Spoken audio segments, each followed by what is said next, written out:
به نام خدا سلام، امیدوارم حالتون عالی باشه. من مکانیک رسانه اینترنتی آپورات در خدمتتون هستم. یه دانگلی موجود شده که میدونم خیلیاتون منتظرش بودید و دنبالمون کردید، دوست داشتید که همچین محصولی به بازار بیاد و دریافتش کنید. ببینید این حالا آنباکسینگش من میخوام بهتون نشون بدم. داخلش خودش فلش داره، کابل داره و کت 6 داره، همون کابل اترنت. همونطور که مشاهده میکنید، من بذارید اجازه بازش کنم. کابل USB هست که به اون قسمت، یه قسمتش به کنسول، یه قسمتش هم میخوره به اون کیت ما و این کیت های سریای قدیم و جدیدش هم بهتون نشون میدم و میبینید که پورت داره. این هم فلش هستش که اون نرم افزار گلدن داخلش ریخته شده و میتونید از این فلش توی کنسولتون استفاده کنید.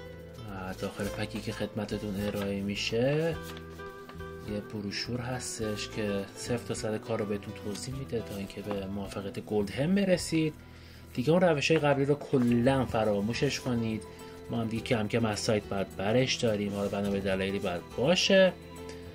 و میبینید که گفته که این مرحله از 1 تا 20 چجوری شما میرید تا به گلدن برسید و نتیجه مطلوب رو بخواید بگیرید.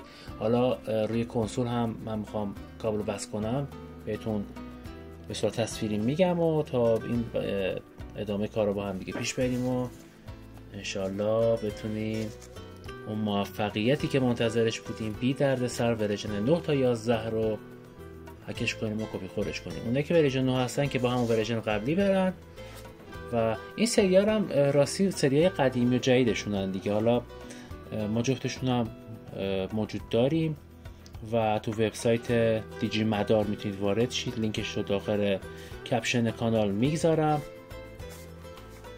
اونجا وارد بشید و میتونید خریدتون انجام بدید، براتون ارسال میشه. حالا یه توضیحی که بخوام بدم، الان کابل رو میخوام وصلش کنم به کیت خودم و این سرش میخوره که به PS4، اون قسمت هم میخوره به پشت کنسول که اصلا نیاز به اینترنت هم نداره. شما فقط دفعه اول از این فلش که میبینید استفاده میکنید، یعنی اصلا دیگه واقعا اون بنده خدایی که این کیت رو ساخته ترکونده.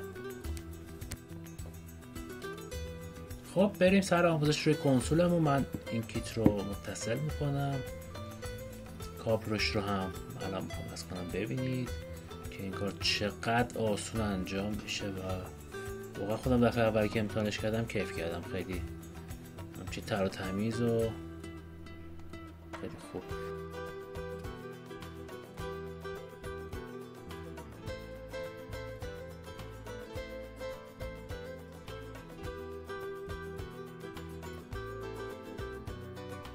ببین من رو همه کنسول ها دارم تستش میکنم، ببینید که به همه کنسول ها فت استیم سوپر همش میخوره و اصلا یه چیز همچون گلوبالی ساخته شده، عالیه.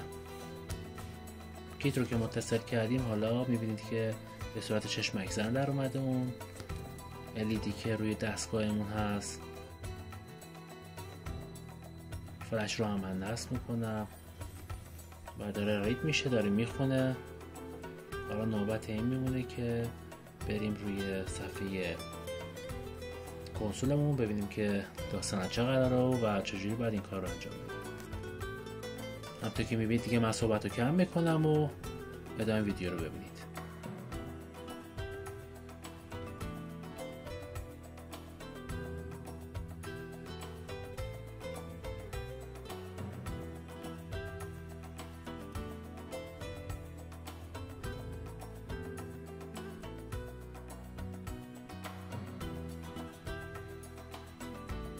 خب اینجا باید منتظر بمونید تا این پیغام ها رو نشون میده و بله گلدن ورژن 2 و 4 روی سیستم سافر 11 ما کپی خور شد و میتونید ازش استفاده کنید و تمام قفل بازیاتون هم به این میره و لذت ببرید.